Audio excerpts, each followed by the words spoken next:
सबसे पहले आप सभी को पुत्रदा एकादशी की हार्दिक हार्दिक शुभकामनाएं। जय लक्ष्मी माता। स्वागत है आपका अपने चैनल श्रद्धा से भक्ति भावना में। श्री हरि विष्णु और माँ लक्ष्मी जी की कृपा आप और आपके समस्त परिवार पर सदैव बनी रहे।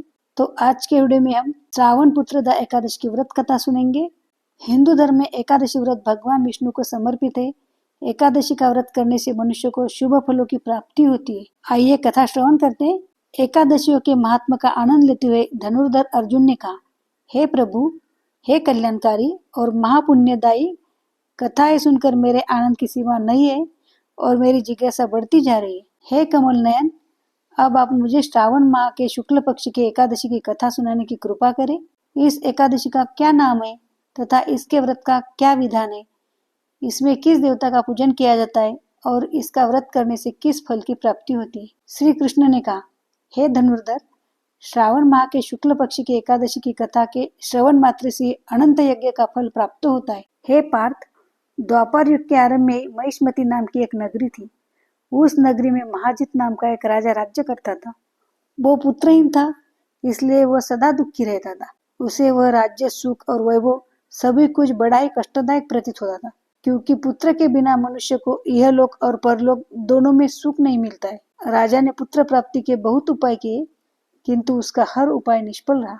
जैसे जैसे राजा महाजित वृद्धावस्था की ओर बढ़ता जा रहा था, वैसे वैसे उसकी चिंता बढ़ती जा रही थी।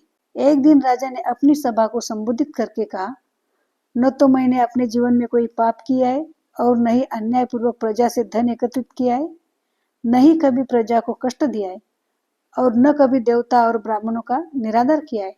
मैंने प्रजा का सदैव अपने पुत्र की तरह पालन किया है, कभी किसी से ईर्ष्या भाव नहीं किया है, सभी को एक समान समझा है। मेरे राज्य में कानून भी ऐसे नहीं है जो प्रजा में अनावश्यक डर उत्पन्न करे। इस प्रकार धर्मयुक्त राज्य करने पर भी मैं इस समय अत्यंत कष्ट पा रहा हूँ। इसका क्या कारण है?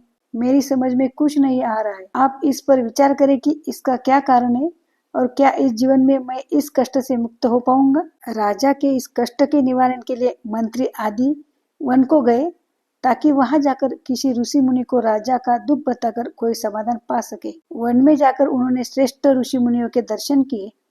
उस वन में वयोवृद्ध और धर्म के ज्ञाता महर्षि लोमश भी रहते थे। वे सभी जन महर्षि लोमश के पास गए। उन सब ने महर्षि लोमश को दंडवत प्रणाम किया और उनके सम्मुख बैठ गए। महर्षि के दर्शन से सभी को बड़ी प्रसन्नता हुई और सबने महर्षि लोमश से प्रार्थना की कि हे देव, हमारे अहोभाग्य है कि हमें आपके दर्शन का सौभाग्य प्राप्त हुआ है। मंत्री की बात सुन लोमश ऋषि ने कहा, हे मंत्रीवर, आप लोगों की विनम्रता से मैं अति प्रसन्न हूँ। आप मुझसे अपने आने का प्रयोजन कहे, मैं आपके कार्य को अपने सामर्थ्य के अनुसार अवश्य ही करूंगा, क्योंकि हमारा शरीर ही परोपकार के लिए बना है। लोमश ऋषि के ऐसे मृदु वचन सुनकर मंत्री ने कहा, हे ऋषिवर, आप हमारी सभी बातों को जानने में ब्रह्मा से भी ज्यादा समर्थ है, अतः आप हमारे संदेह को दूर कीजिए। महिष्मती नामक नगरी के हमारे महाराज महाजित बड़े धर्मात्मा व प्रजावत्सल है। वह प्रजा का पुत्र की तरह धर्मानुसार पालन करते, किंतु फिर भी वे पुत्रहीन है।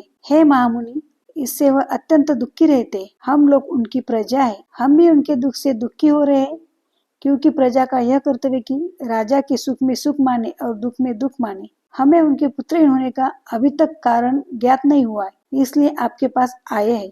अब आपके दर्शन करके हमको पूर्ण विश्वास है कि हमारा दुख अवश्य ही दूर हो जाएगा, क्योंकि महान पुरुष के दर्शन मात्र से प्रत्येक कार्य की सिद्धि हो जाती है।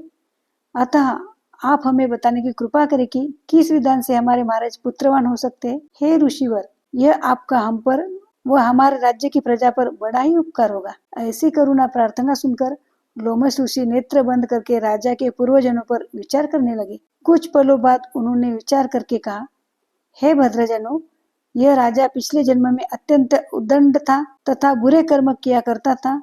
उस जन्म में यह एक गांव में दूसरे गांव से घुमा करता था। एक बार ज्येष्ठ माह के शुक्ल पक्ष की एकादशी के दिन की बात है। यह 2 दिन से भूखा था। दोपहर के समय एक जलाशय पर जल पीने गया। उस स्थान पर उस समय एक गाय जल पी रही थी। राजा ने उसको पैसे ही भगा दिया और स्वयं जल पीने लगा। हे श्रेष्ठ पुरुषों, इसलिए राजा को यह कष्ट भोगने पड़ रहे।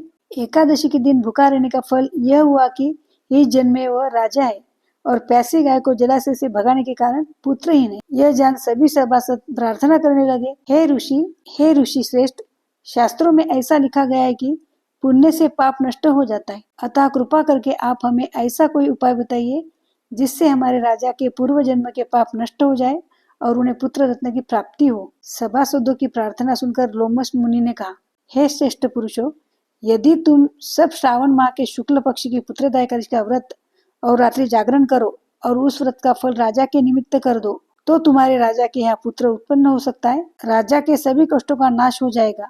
इस उपाय को जानकर मंत्री से सभी ने महर्षि को कोटि कोटि धन्यवाद दिया तथा उनका आशीर्वाद लेकर अपने राज्य में लौट गए।